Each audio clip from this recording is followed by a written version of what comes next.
Tingle, tingle, Kaloo Limpa! Previously on Let's Play Legend of Zelda Majora's Mask. Dang, son, you big. Holy crap. You didn't even have to bend over, he just reaches right in and grabs it. Wow, that was really close. Too close for comfort, man. Grab him, partner, swing around, do-si-do, and pierce it down. Oh, excuse me. Welcome, ladies and gentlemen, to Let's Play Legend of Zelda Majora's Mask. I'm your host, SilentSenior09, and I've been a slacker lately. Holy cow. It's been like forever since I updated you guys, and I am greatly apologetic toward that idea. Wow. Really? Come on, dude. No, seriously, though. I do apologize, guys. I'm sorry for lack of updates in general. Long story behind that, but I'll shorten it. My computer decided to get a virus, and I had to get that straightened around, which caused me to delay a little bit, and then some other things happened, but I'm not going to get into that because it's unimportant right now. So, anyway, last I believe we oh, this is an interesting little switch. Keep in mind this little switch in case you need it for later, because it can come in handy if, for some reason, you need to undo something that you accidentally did and you didn't mean to do. That's all I need to tell you for now. Anyhow, sorry, clear my throat there for a second. I think this is Snowhead, isn't it? Let's take a look at our map. Snowhead Temple, okay, yeah. Sorry, it's been forever since I've been in this. And we got 7 stray fairies, so that means we got 8 left to do. We are going to continue our trek through the Temple of Ice. Ice? Ice? Well, it's kind of a winter sport, you know. You mean winter as in ice? Maybe. You mean winter as in igloos, and Eskimos, and penguins, and ice? Possibly. See ya. Oh, wait, no. I'm sorry.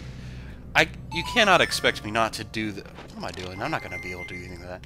You cannot expect me not to do this temple without making that reference at least once. I mean, you've heard enough of my terrible singing from Disney songs, you know, between Tarzan and... what did I sing? What else did I sing? I sang Oliver and Company once. I'm trying to think. Oh, and I was on the challenge one. I actually sung the Scars to Be Prepared songs. I mean, you have to expect me to do some more random Disney crap. I do apologize. Yeah, I almost had my tongue tied out there. I do apologize if that sort of thing bothers people, but I have a tendency to want to sing more than just in the shower randomly. Sometimes when I'm in the middle of like doing kitchen work or whatever, I'll be singing a random song and my family will look at me like I'm nuts or something. So, anyhow, the things that I keep melting here, these are known as Freezards. I guess I'll let Tattle do the talking for me to kind of inform you about what they're about. They're kind of nasty, but I'm sure you all remember them from the last game in the ice cavern and whatnot.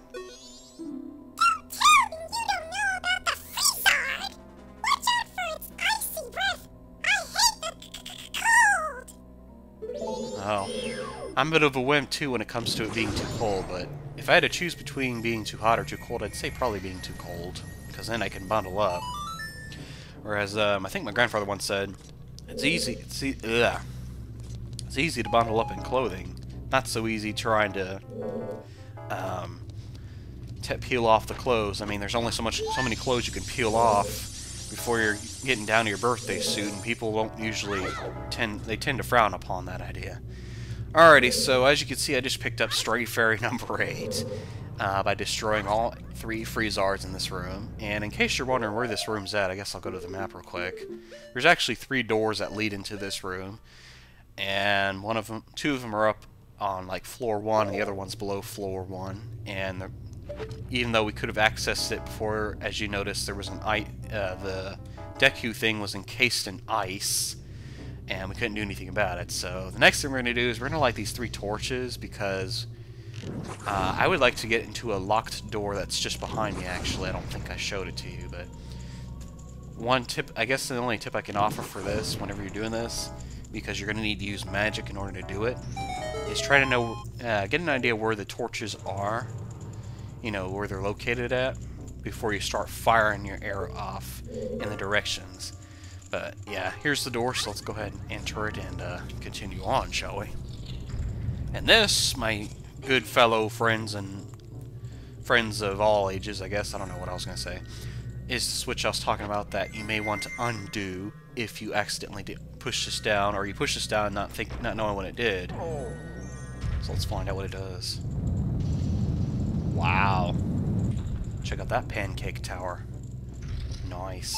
And as you can see, there's a way to undo this if you need it to, but it's not really a necessity to undo if you know what if you know how to work around something. I mean, it's kind of one of those adaptable things. Let me see if I want to go the other way, one way or the other. I want to say I want to go right, if I remember correctly, because I was actually kind of mapping out in my mind just before I started this recording how I wanted to do this. By the way, I do apologize if the heart count or the time or anything is like slightly off. I did have to redo this recording, as in I had to redo all the crap just to get up to this point, because I did anticipate on continuing through, but the commentary was just kind of crappy, and as I said, my computer was giving me a personality check, so I had to redo the recording. So if anybody notices that sort of thing, okay, you need to die. Goodbye, sir. That's probably why. Alrighty, so from the pancake room, we went back in this room, you know, the door that we were able to defrost using the arrow through the torch method. And now, if you remember, this is the room filled with ice. Ice! Oh no, let's not do it a second time, shall we? I see how you are. Goodbye. One shot, maybe. One shot. Give me a best shot, Wolf! Anyhow. We're gonna go ahead and fire some arrows. Fire arrows, I should say. Not fire some fire arrows, because that sounds kind of redundant. Through the blocks of ice, even though the one back there I really didn't need to do. I figured, eh, what the hey, it's in the way. Might as well get rid of it, you know? Okay. You're going to want to defrost the ice with the block in it. Oops, sorry. I forgot you can't use the fire arrows with the gore on. And then you're going to go ahead and defrost the ice block. Sorry. This is interesting, at not being able to use your sword. I think I pushed the B button 3 times right about now trying to use my dang sword. Duh, dude. Hello. You can't use the shield smashing thing. I'm sorry, just it doesn't work that way. We're not dorkly bits, you know. It doesn't work that way. Oh crap! It's about to be the second day. Yeah, well, that's all right. We'll have plenty of time to kick some booty and still have time to sit down and eat some bonbons or do something. I don't know. All right. So as you can see, we push that switch and a stray fairy chest pops up. I'm gonna go ahead and focus on getting that little stinker first before I go too far or get too far ahead of myself. So we're gonna push this block in kind of a big U. I guess you do a big U-shaped kind of turn in order to get over here with the block in terms of direction of pushing the block. And this is gonna get us straight fairy number 12. Oh, number 9. Sorry, my bad. I'm jumping ahead of myself. Alright, now, we're not going to go ahead and do the same pattern as we did before to get back over there, because we want to actually push this block to where we can get up there. As you can see, you had this little indentation right here, so we had to change our push-mo pattern up a little bit, I guess you could say. By the way, I haven't picked up that game in a while, but when I first picked it up, oh my gosh, I was playing the crap out of that game. I don't know if any of you or how many of you own a 3DS, but I definitely recommend picking up Pushmo if you ever get the chance to. Lately, I've just not been in the mood to use my brain so much, so if you're not in the mood for thinking much, then it may not be the type of game for you. But anyway, this is the other chest that we had picked up from pushing that block in. I guess there was like a hidden switch or something. And, sorry, I keep clearing my throat. That's how you get to that, basically. Alrighty, so, now that we've got the stray fairy mess out of the way, we actually have to pick up a key somewhere, so once again, we're going to go ahead and drop down in the basement, just because it's going to be, ow, a little quicker, sorry, to get to where I would like to go, because I want to go up these stairs. I mean, it seems silly, I go downstairs, and then, or I just fall down, I jump down the stairs, and then I go climbing up another set of stairs, Well, because of this big columns in the way, I can't really freely walk across the center like I normally do. So this is usually the way I do about tackling this temple. Now, we're back in this room with the lovely Freezards. The Freezards! Yeah, that was lame. You want to go ahead and clobber these guys because these guys are actually holding you up and getting a key. And you're going to have to melt this block of ice too, of course. Because that's going to get in the way otherwise. And anyhow, like before, if you destroy the 3 Freezards, you're going to get yourself another chest. But this time it's actually a key that we need. And if you forget this key, this is a lot like the water temple being very unmerciful toward you if you forget to get a key. You're going to go up all the way up this, you're going to climb up the floors and whatnot, and you're going to find out you're going to find a locked door along the way, and that's going to really suck for you. So, just a word of advice, don't forget this key in this one room. It's really easy to forget because, you know, it's just toward the beginnings, and you don't think. Sometimes when you're going through things in games or even anything in life in general, sometimes you forget to start from the beginning once again. When you're going back over your notes and whatnot in life, I guess, or whatever. Kind of pays to do that every once in a while so you can kind of recalibrate, you know, what you did last and what you need to do. You know, I just thought of something. I'm going to need more potion in just a second here. I hope I can do this without having to worry about it. Oh, you little arse. Oh! Oh! Oh! Oh! Get it! Get it! Get it! Get it! Get it! Yes! Perfect! Nice. I wasn't expecting to get that. That was just pure luck. Yeah, baby. That's what we're talking about. Alright, so... once you've destroyed the freezer that's in the way and you melt the ice around the block, around the eyeball there, this is the way you actually can get up the floor too, because as you remember, because that column's in the center, in the main room of the temple, you won't be able to traverse freely through each of the areas, you know, using the Goron jump and all that. So, but anyway, before we go through there, through that door I told you about, which I believe I remember I think it was in the fire or ice episode. Yeah, anyway, just stop, dude. You're going to want to use your lens of truth and carefully climb up these little stepping stools, I guess. They're floating in midair and they're invisible, which was really sneaky of them to do, because you wouldn't think to look up here, but apparently they decided to stick a hidden chest up here with a handy-dandy little stray fairy in it. So, there you go. And I do advise you to be cautious because, or when you're climbing up the staircase, because as you can see, they were rather small, so if I had slipped up even once, which I am very prone to do, I would have had to redo a lot of climbing, basically. So anyway, just, yeah. So, as you can see, this is the door I told you to remember a while back about saying, hey, don't forget this door, you know, because it might come in handy in the future. Yeah. Sorry. I was actually planning to do one of my black and white, you know, this is what happened recently, you know, kind of like in anime shows, whenever they do like a flashback scene, and they usually either put it in black and white or something, or they like put it in a kind of a cloud-looking form, I guess. I'm trying to think of something that does that. There's a game that does that, actually. It's a Zelda game, actually. I'm trying to think of which one it is, though. I want to say, I'm thinking of the Legend of Zelda Twilight Princess. Whenever, you know, you're in the Twilight Realm, it does this kind of weird, like you're in the Twilight Zone. It makes the vision of it a little blurry, I guess, kind of around the borders of the picture. Anyway, yeah.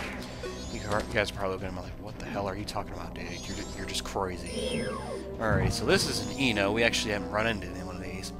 It's an Eno! It's persistent! And it's susceptible to heat! Yeah, well, it's also susceptible to my fist, so let me feed it some knuckle sandwiches and then we'll get on with our merry little way. And I'm not going to bother with doing a tattle bio for these guys. They're just mini Enos, you know.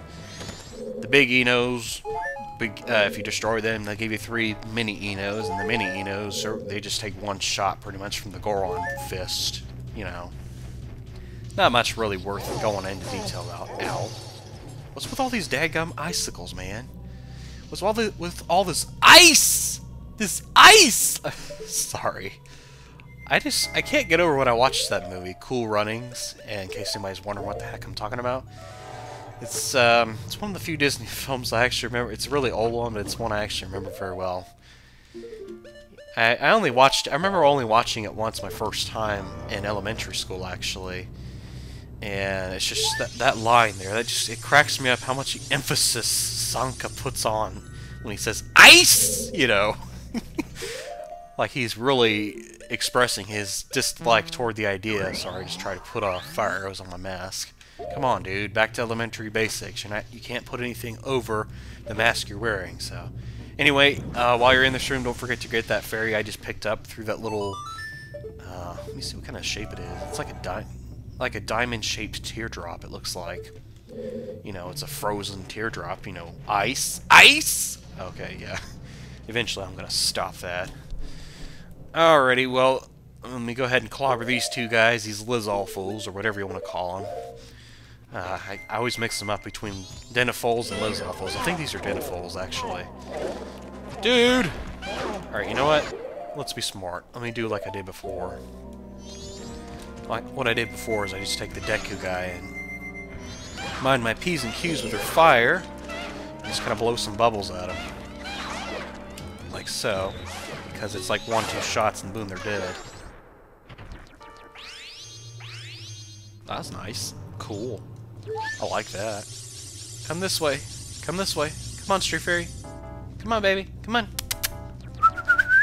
Here, Street Fairy. Oh, you're going to be an arse and make me go down the stairs, aren't you? Alright, fine. I'll put on the Stray Fairy mask. Jeez, man. I'm sorry the Deku form doesn't appeal to you, but jeez, man. You have to get used to it. I'm just the same person. It's just a different mask I'm hiding behind. I mean, seriously. Alright, well, anyway, guys, thanks for watching. Love you all. Don't let your tails flap, and I do apologize if this episode seemed rather uneventful, but hey, I did as much as I could with what I had to work with. So, question of the video, do I have any coffee drinkers out there? Do any of you drink coffee? Let me know in the comments. And with that, peace out.